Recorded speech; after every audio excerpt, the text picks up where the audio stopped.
Hi friends, আমি এখন আপনাদের দেখাবো মোবাইল দিয়ে কীভাবে ইউটিউব থাম্বনেল ক্রিয়েট করা হয়। তো এই জন্য প্রথমে গুগল প্লে স্টোরি থেকে ডাউনলোড করে দিয়ে নিতে হবে পিক্সেল ল্যাব। যেহেতু আমার এটি ডাউনলোড করা আছে, জাস্ট আমি এখান থেকে ওপেন করে নিব। ওপেন করার পরে পিক্সেল ল্যাবের এরকম একটি ফন্ট চলে আসবে পেজ। তো এখান থেকে আমি নিউ টেক্সটটা ডিলিট করে নিব। ডিলিট করার পরে এখান থেকে ইমেজ সাইজ সিলেক্ট করব। কাস্টম সাইজের পরিবর্তে ইউটিউব থাম্বনেল সাইজ সিলেক্ট করে ওকে দিলাম, তাহলে থাম্বনেল সাইজে চলে আসছে।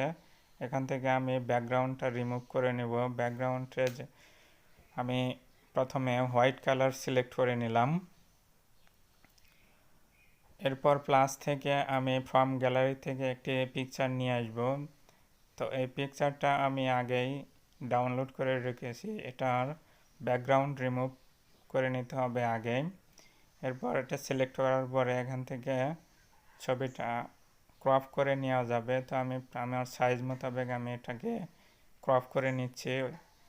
এরপর এখান থেকে এটাকে ছোট বড় করা যাবে। তো আমি আমার সাইজ মোতাবেক নিয়ে নিচ্ছি। এরপর প্লাস থেকে শেপে চলে যাব। শেপে চলে গেলে একটা শেপ চলে আসবে, এটাকে আমি উপর থেকে বাম পাশ থেকে টেনে ডান পাশে টেনে দিচ্ছি।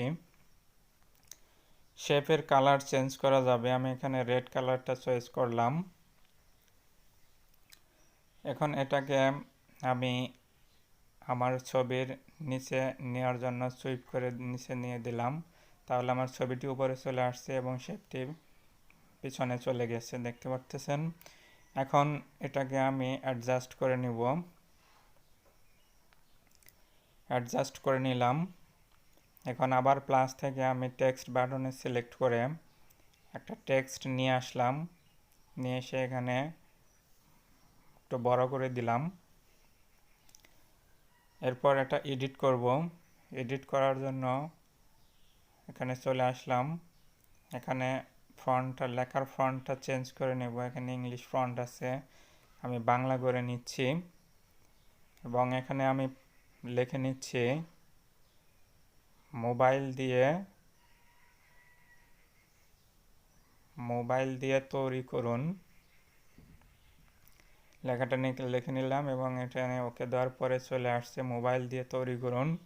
এটাকে আমি টেনে বড় করে দিচ্ছি। এরপর এটাকে অ্যাডজাস্ট করে দিব এবং এটার মাপ অনুযায়ী বসিয়ে দিচ্ছি। ওকে, সেন্টার বরাবর চলে আসছে। এখান থেকে আমি এটার কালার চেঞ্জ করে দিব। এটা ব্ল্যাক ছিল, আমি অরিজিনাল ব্ল্যাকটা করে দিলাম। এখন এটার একটা সৌন্দর্য ভাব চলে আসছে। এরপর ফন্ট থেকে আমি লেখার ফন্টটা চেঞ্জ করে দিচ্ছি। ওকে, এরপর আবার এটাকে টেনে বড় করে একদম সেন্টার বরাবর বসিয়ে দিচ্ছি।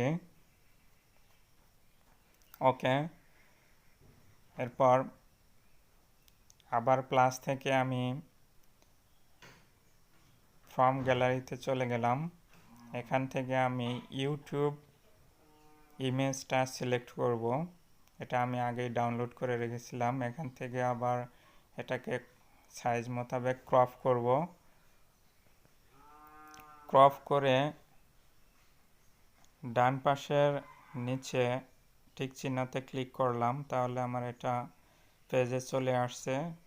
এখান থেকে এটা আমি জাস্ট সেন্টার বরাবর বসিয়ে দেব। That's okay. এখন আবার আমি প্লাস বাটনে থেকে টেক্সট সিলেক্ট করে নিলাম। এখানে টেক্সটটা আবার এডিট করে লিখতে হবে, যেহেতু এটা বাংলা ছিল আমি আবার ইংলিশ করে নিলাম। এখানে থাম্বনেইলটা আমি লিখে নিলাম, ডান। এখন থাম্বনেইল লেখাটা ছোট ছিল, এটাকে আমি একটু বড় করে নিচ্ছি। টেনে বড় করা যাবে, ছোট করা যাবে এবং এটা রোটেটও করা যাবে। That's okay.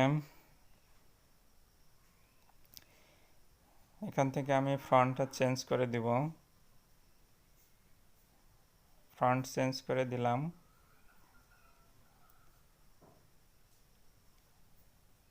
এখান থেকে আবার আমি এর কালারটা চেঞ্জ করে দিতে পারবো, এজন্য চলে যাচ্ছি কালারে।